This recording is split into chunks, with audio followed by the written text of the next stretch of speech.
আলাইকুম সুপ্রিয় দর্শক, আপনাদের ভালোবাসায় আসলাম এক অসহায় মেয়ের কাছে। আমরা শুনবো তার জীবন কাহিনী। আসসালামু আলাইকুম। ওয়ালাইকুম আসসালাম। আপু কেমন আছো? আলহামদুলিল্লাহ ভালো আছি। আপনারা কেমন আহ, আছেন? তোমার নাম আর তোমার দেশের বাড়ি কোথায়?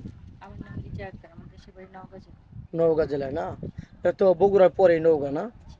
আচ্ছা, যাই হোক, তোমার ফ্যামিলিতে জানো কে কে আছে? আমার মা আছে, আমার ছোট ২ টা বোন আছে। ও আচ্ছা, যাই হোক, তোমার আব্বু? আমার বাবা নেই, মারা গেছে। বাবা কি মারা গেছে? জি। ও আচ্ছা আচ্ছা। কত বছর বয়সে তোমার আব্বু মারা গেছে? আজ আজকে থেকে আরো ৪-৫ বছর আগে মারা গেছে। ও, তোমার আব্বুর জন্য খারাপ লাগে না? হ্যাঁ, অবশ্যই খারাপ লাগবে না? আচ্ছা, তুমি কি পড়াশোনা করেছিলে আপু? হ্যাঁ, করেছিলাম। আহ, কতটুকু লেখাপড়া করছো? ক্লাস 10 পর্যন্ত ক্লাস করেছি। 10? তোমার ইচ্ছা হয়নি যে আরো পড়াশোনা করবো? অবশ্যই হয়েছিল। আমি তো ফার্ম ক্লাবের জন্য পরীক্ষা দিতে পারি, ও টাকার অভাবে। আচ্ছা আচ্ছা, ওই শুধু ওই টাকার অভাবে পড়াশোনা জি। করা হয়নি নাকি? তোমার মনে বল ছিল যে আমি একটু পড়াশোনা করব, জি, অবশ্যই। কিন্তু আর্থিক সহযোগিতা এটা কেউ করেনি নাকি? না। যাই হোক, আমাদের ক্যামেরার সামনে আসছো কি বিয়ে শাদীর জন্য, না অর্থ সহযোগিতা লাগবে? যেহেতু আমি যথেষ্ট পরিমাণ বড় হয়েছি, আমার বয়স হয়েছে, যৌতুকের জন্য মা বিয়ে শাদী দিতে পারেনি, যেহেতু বাবা নেই। সেক্ষেত্রে কেউ যদি আমাকে বিয়ে করতে চায়, সেটা আমার জন্য ভালো হবে। ও আচ্ছা, বাবা বিয়ে মা শাদী তো। করলে তুমি সংসার জীবনে ফিরে পেতে চাচ্ছ নাকি? জি। তোমার আম্মুর জীবনটা একটু হালকা হয়তো, যে আমার মেয়েটার বিয়ে হয়ে গেল, হ্যাঁ, যেহেতু মা তো। যুবতী বয়স অনেক বড় হয়েছে, বিয়ে দিতে পারছেন না। জি। তোমাদের এলাকায় মনে হয় যৌতুকটা বেশি লাগে না? জি, লাগে। যৌতুকের হারটা। যৌতুক চাহিদা বেশি। আচ্ছা, তোমার পাড়া প্রতিবেশী কোনো আত্মীয়-স্বজন এমনিতে বিয়ে করতে চায় না?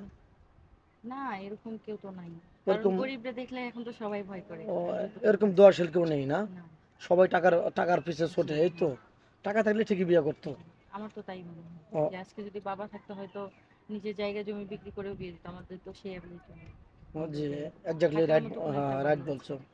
তো যাই হোক, তুমি তো মুসলমান, নামাজ কালাম তো পড়া জি, হয়। মুসলিম। আচ্ছা, তোমার ভিডিও পাবলিক হচ্ছে, দেশ প্রবাস থেকে দেখছে। এমনও ভাই আছে, তার ওয়াইফ অসুস্থ 5-7 বছর ধরে। তার একটু শারীরিক চাহিদা আছে, তার একটু মনোবল শক্ত করার জন্য, কথা বলার জন্য।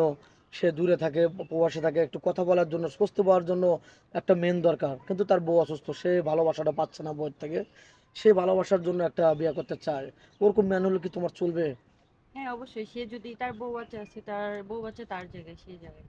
তো সে যদি আমাকে বিয়ে করে আমাকে চালাইতে পারে, আমাকে ভালো রাখতে পারে, তাহলে অবশ্যই তাকে বিয়ে করব। আচ্ছা, এর এমনও হয় যে প্রবাসী ভাই বিয়ে শাদী করে আমাদের দ্বারাই। বিয়ে শাদী আমরা করে দেই অনেক সুন্দর করে, আমাদের দ্বারাই মেয়েটার বিয়ে হলো, 2-4 মাস সংসার করে তার যৌতুকের টাকা চায়, বা তাকে বিভ্রান্ত করে, বা চলে যায়, টাকা পয়সা মেরে দেয়, আমাদের চ্যানেলে বদনাম হয়। এরকম কিছু করবে কিনা? না, না, কখনোই এরকম করব আমাদের না। তো হেবতূপূর্ণ করবে না? না, দেখেন, এখানে আমি যদি তার সঙ্গে এরকম কিছু করি, তাহলে তো আমার নিজেরই সমস্যা, তাই না? জি জি জি, আর অবশ্যই। কেউ কি কখনো নিজের পায়ে ইচ্ছে করে কুড়াল মারবে? না না না। আমি তো মেয়ে, মুসলমান আমরা।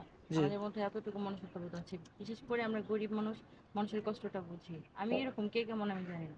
অনেক তবে সুন্দর কথা সে বলছো। যদি আমাকে রাখে, আমি সারা জীবন তার পাশে থেকে যাওয়ার চেষ্টা করবো, ইনশাল্লাহ। আচ্ছা, যাই হোক, তুমি কি ফোন আদৌ কিনেছো? না, আমার একটা ফোন ছিল গ্রামে যখন ছিলাম। একটা বাটন ফোন, মা আমার মানে একসঙ্গে সবাই ইউজ করতাম। ওইটা হচ্ছে ভেঙে গেছে, অনেক পুরনো হয়ে ও গেছে। আচ্ছা আচ্ছা, আর দুঃখের কথা। হ্যাঁ, খুবই খারাপ সংসার লাগে, কথাটা চালাতেই কষ্ট প্রশ্ন হয়ে করতে এখানে হয়, এসেছি। তারপরেও কিছু করার থাকে না, যেহেতু ফোন কিনে নিয়ে খারাপ লাগার বিষয়টা এটা। জি, যাই হোক, জি। আমাদের নাম্বার দেওয়া থাকবে, ইউটিউব চ্যানেল কর্তৃপক্ষের নাম্বার দেওয়া থাকবে, ইমো হোয়াটসঅ্যাপ থাকবে। কেউ ভিডিও কল দেবেন না, আস্তে করে একটা স্ক্রিনশট মেরে ফটোটা পাঠিয়ে দেবেন, আমরা তাকে দেওয়ার চেষ্টা করবো। ভালো থাকবেন, সুস্থ থাকবেন, এই বলে শেষ করে দিলাম। আল্লাহ হাফেজ।